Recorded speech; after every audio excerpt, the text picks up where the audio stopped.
Good morning. We are here at the Central Post Office in Barbados, the General Post Office, and we're here at the Department of Emergency Management's Public Fair, and we're looking at hurricane preparedness. And to my left, I have Danielle and Margot, and they're here to explain a little bit about exactly what it is that the DEM is doing in getting Barbadians aware of hurricanes really and how to be prepared for them. And so I'm going to let Danielle start first. Exactly what are we doing here this morning?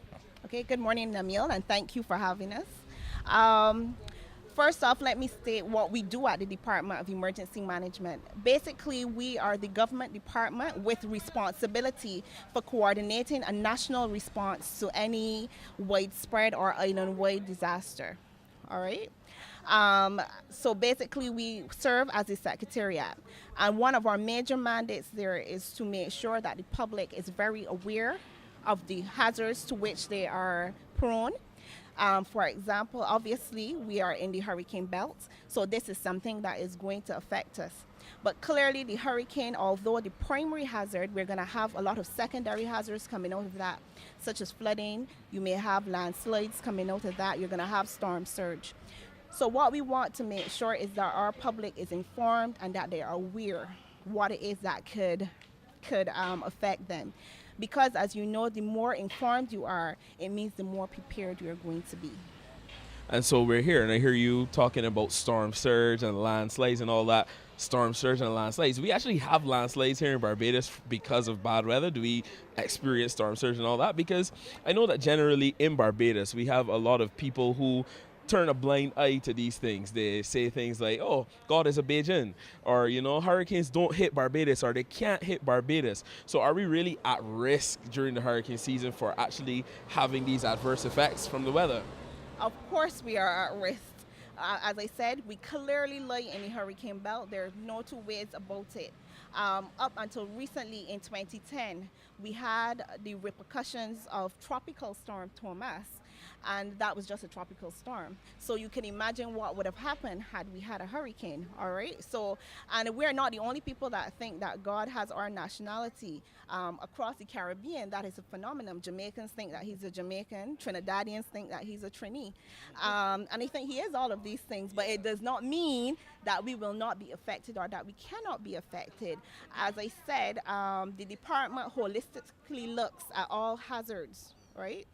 And yes, landslides is a very real phenomenon that happens. We look in the Scotland district and we see that from time to time. We only have to have a very heavy downpour of rain, and we have people up there that are in trouble. All right. So it is something that we, more so during the hurricane season, we have to be even more aware of it, because obviously with hurricanes we're going to be having a lot of rain coming with that, a lot of wind, etc. And behind here on the charts, I see basically you have a hurricane. When it happens, I'll deal with it how. And so I'm going to ask Margot to really explain these three things. What we're seeing here: prepare, protect, and assist. Exactly what are you telling us about when we look at this? Well, good morning. With regards to prepared, we have the preparation more looks at the how prepared you are at the individual level, because if you're prepared at the individual level, it makes the job easier at the national level. Now, in going around today, I've noticed several persons say they don't have a family plan. Now, having a family plan makes it significantly easier on a person. In any system, you will find persons who will be very emotional and we panic. Maybe we may panic too at the office because it's just natural. But it also goes to show, if you prepare, at least it makes it a little softer Yes. with regards to protect your loved ones before, during, and after. Now, we always advocate, there are hurricane shelters, they are checked, they're tested, but you are the only person who can speak to the strength and the stability of the home you have. Now, we always advocate that when you make this plan, you make a decision where you'll be staying. Yes. Am I staying with my friend? Am I staying at my family, or am I staying home? But when you make that decision, stick by it. In the middle of a system, don't think about moving. you're looking for trouble. Well, let me just pause you for a minute. So I'm thinking then that this is something that you should have prepared before a hurricane is coming, before you know that a hurricane is coming. So rather than waiting until you hear a bulletin coming from the Met Office telling you, well, we have, let's say for this year, there's the next storm coming, I think is Chantal. Before we hear Hurricane Chantal is coming to Barbados and it's a day away, and then they start putting this plan in place, this is something that they should be doing all like now when the weather is good and everything is clear. Is that And so? testing it. You test it, because one of the things that you do is you can put a plan in place really nice, but on that day, can you execute it? You must test it. But I find that we as a people, we take things for granted, but maybe until we get really that wake-up call, we would see we have to be more proactive with regards to this. One of the things that I believe in is going into schools, speaking to the younger ones. I find they get through to the adults better, whereas the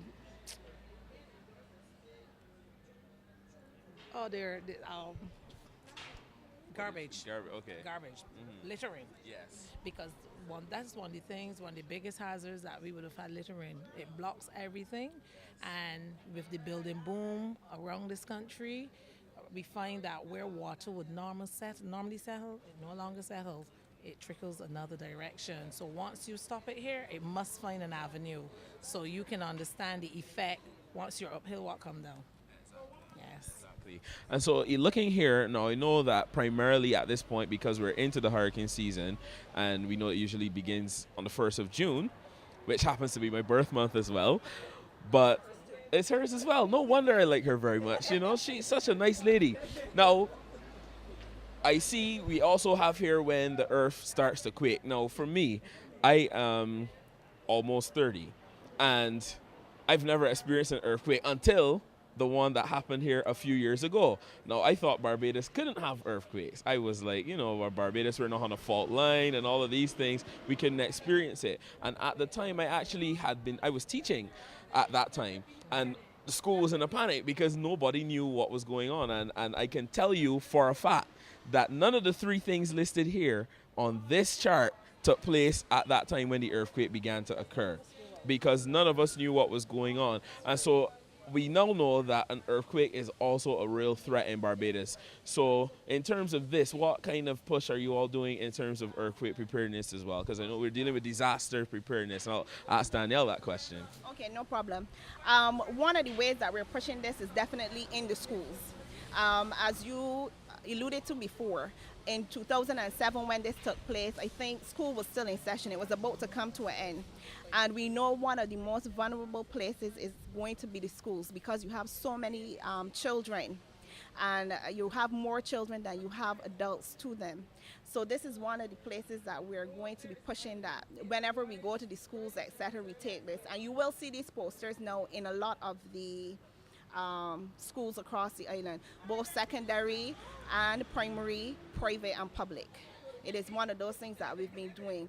Also, too, you find that the earthquake goes very closely with the tsunami. Often you find that after an earthquake, you more likely than not will go on a tsunami watch. So the two, we try to work in conjunction. Just here in March this year, we would have had a tsunami push. We would have had Tsunami Awareness Month, where you would have noted there were quite a few ads running on the local media. And this is where we were pushing this. October this year as well, they're going to be designated a month of activities for coastal hazards.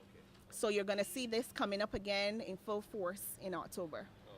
That's good. That sounds very good. So we're going to move over here to the table where you have all of the information. And I must say, quite a few leaflets here, and we have lots of things. The table looks fully stocked. So I'm going to get you all to explain exactly what's going on here on the table. This is information, I'm sure, for everybody, that you can have it at a moment's notice in your house that you can pull on. So you can have the mic and explain to us what we have here. Okay, well, definitely knowledge is power. And we certainly at the Department of Emergency Management believe strongly in this. So we have a wide range of brochures. We have everything from the general leaflet telling you who we are and what we do. And then we go on, obviously, to hurricane hints for households. Now, these pamphlets are available here today from us, but also you can feel free to call the department to have this information brought to your church, your school, your youth group, because we do that. You may also be aware that we have 30 district emergency organizations. These are our volunteer arm, and these are our eyes and our ears in the community. These people are the ones that live in your community. So when anything happens in the community, these are the people who will most likely be there to respond first. And through them, you can also get this information and literature. We've also partnered today with private sector. For example, we realize that one of the most prized possessions that anybody has will be their home. This is why we often we tell people to make sure that you do everything you can to protect this asset. So today we have literature from some of our insurance companies, such as ICBL and United Insurance, telling you what the plans are that you can, the type of coverage that you can have for that. All right. Today, I just mentioned that you can go through your district emergency organization for material if you need it. And today, I have with me Mr. Samuel Holder.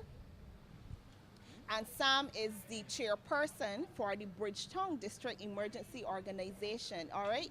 Now, Sam has been in this thing for a very long time, longer than I have been. He's one of those persons that it doesn't matter, you call him and he's there at the drop of a hat. And if you, therefore, I'm encouraging you that if you live in the city or in and around the environs of Bridgetown, you can give Sam, you can contact him through the department and find out how it is that you can join his district emergency organization and contribute to that. Okay, that sounds very, very good. And so we're going to move over to the left now, and it looks as though I see some boots, I see a flashlight, I see batteries, I see all kinds of things going on this table over here. So I'm going to go ahead and assume that this is some sort of preparedness kit in terms of dealing with a disaster. It might not necessarily be a hurricane, although our focus today really is a hurricane, bad weather, and so on, and being able to handle that. So I'm going to get you to explain exactly what it is we're seeing and why all of these items have been chosen to be used in this kit. Okay, no problem. All right, over here on this table, we have what we will call our survival kits. Now, clearly, we're not sure what is going to happen, how severe any system is going to be, so we always need to be prepared. Now, I don't know how many of you on Sunday, what you would have been doing when we experienced the island-wide blackout. And something as trivial and simple as that, were we really prepared for it? Did we have our torchlight with batteries? We're so dependent these days on being able to plug in stuff that often we forget stuff like that, even things like the can opener. When I showed my daughter, she is 4 years old, you show her a regular can opener and she doesn't know what it is because they're so accustomed to the electric can opener. It doesn't make sense, however, having your cupboard fully stocked with tin items and then the electricity goes out and you're not able to open them. So things like the old-fashioned manual can opener you need. You also need to have your supply of batteries, because remember, we don't know how long we're going to be without power for if we are in that position. So you need to have backups. You need to have your Band-Aids, especially if you have children or special needs people, disabled people. You need to make sure that you have adequate amount of medicines for them, etc. You must always have your first aid kits to hand, all right? Your first aid kit, of course, is going to contain your Band-Aids, your antiseptics, things to make sure that your hands are properly sanitized and that type of thing, all right? So we have our Band-Aids inside. We have the pins to clip them. We have things like our alcohol, our cotton wool, and as I mentioned before, we have our antiseptic to make sure that we have good hygiene, etc. So these are things that you can get. It doesn't have to be anything elaborate or fancy. This actually is a fishing box, believe it or not. Wow. So what we've done is we took a container that we thought would be the right size for our things, and we labeled it so we know what it is. And we advise that you have one of these at home. And even if during the year you use stuff from it, as soon as you use it, you are advised to replenish. As we said, we're going to need your gloves and that type of thing. Now, we often talk about preparedness and during the hurricane, but remember there's going to be an aftermath.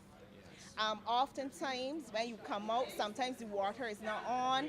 Sometimes you may have animals that would have died, etc. It means that you have to come out, you have to clean up, you have to clear the drains, and you don't want to be doing that with your bare hands, etc. So make sure that you are properly equipped with your gloves, your the correct boots when you're going out in the water. You don't want your toes all dirtied, because on top of what has happened, you don't want to add more insult to injury now. Right. And so simple things is I see you said this is a fishing box now, Yeah, this is just a regular fishing box, You can have a regular container. and we can get this from. This came from Carter's, but any of your hardware stores, just a container that is the right size for your family, depending on how big your family is and what you think you will need in there. Okay. I mean, this is also another kit of sorts. Mm-hmm. This one is just a regular haversack, but something that you can be ready to move if you need to move, right? Okay. You pick it up and you move with it. In here, we also have a mini first aid kit in here.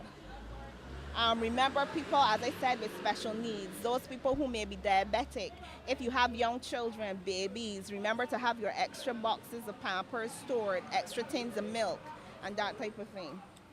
And so I'm going to ask a question here as well. Would it be a preferable if you have perhaps a brightly colored box as well? Because in the case of, let's say, flooding taking place, or as you said, the electricity being off, being able to find those items quickly and easily and so on. Having it being identified. And obviously waterproof and what's not to keep the integrity of the.